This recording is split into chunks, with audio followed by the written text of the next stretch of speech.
Ako po ay ordinaryo lang, kagaya ninyo. 75, 76, ganun lang.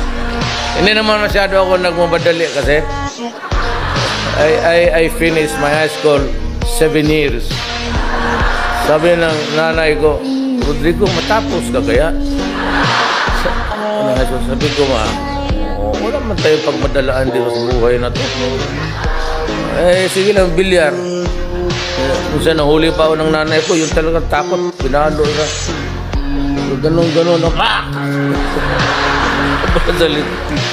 Kaya yung nanay ko kung buhay ngayon, i-demand ako ng child abuse.